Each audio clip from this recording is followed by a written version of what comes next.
Hi friends, നമ്മുടെ തറവാട് വീടിൻ്റെ പറമ്പിലാണ് കേട്ടോ ഞാനിപ്പോൾ ഉള്ളത്.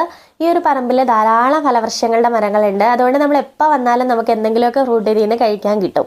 അപ്പോൾ ഇന്ന് ഞാൻ നോക്കുന്ന സമയത്ത് ആദ്യം തന്നെ എനിക്ക് കിട്ടിയിട്ടുള്ളത് മരത്തക്കാളിയാണ് കേട്ടോ. നന്നായി പഴുത്ത ഒരു കൊല മരത്തക്കാളി അതിൽ നിന്ന് ഞാൻ പറിച്ചെടുത്തിട്ടുണ്ടായിരുന്നു. എന്നിട്ട് നമ്മൾ പറമ്പിൽ വെച്ച് തന്നെയാണ് കേട്ടോ ഇങ്ങനെ കഴിക്കുന്നത്. വീട്ടിൽ പോയി കത്തി വെച്ച് മുറിച്ച് കഴിക്കുന്നതിനേക്കാട്ടിലും സുഖമാണ് മരത്തിൽ നിന്ന് പറിച്ച് അപ്പം തന്നെ പറമ്പിൽ നിന്ന് കഴിക്കുന്നതിന്. അത് കഴിഞ്ഞിട്ട് നോക്കുമ്പോഴത്തേക്കും നമ്മുടെ പേരയ്ക്ക മരത്തിലും 2 പേരയ്ക്കകൾ പഴുത്ത് വെക്കുന്നുണ്ടായിരുന്നു. അത് ഞങ്ങൾ പറിച്ചെടുത്തിട്ടുണ്ട്. ഇത് നമ്മുടെ സാധാ പേരയ്ക്കയാണ് കേട്ടോ, ഉള്ള വെള്ള കളറുള്ളതാണ്. അത് കഴിഞ്ഞിട്ട് നോക്കുമ്പോൾ നമ്മുടെ ബീട്രൂട്ട് പേരയ്ക്കയെന്നും ഒരു നല്ല പഴുത്ത ബീട്രൂട്ട് പേരയ്ക്ക കിട്ടിയിട്ടുണ്ടായിരുന്നു. ഈ ഒരു പേരയ്ക്ക നിങ്ങളിൽ അധികം പേരൊന്നും കഴിച്ച് കാണാൻ വഴിയുണ്ടാവില്ല. അത് കഴിഞ്ഞ് ഞങ്ങൾ പോരുന്ന സമയത്ത് നമ്മുടെ മൊസമ്പി മരത്തിൽ പഴുത്ത കായകളുണ്ടോ എന്ന് നോക്കിയിട്ടുണ്ടായിരുന്നു. പക്ഷെ ഒന്നുപോലും പഴുത്തതില്ലായിരുന്നു കേട്ടോ.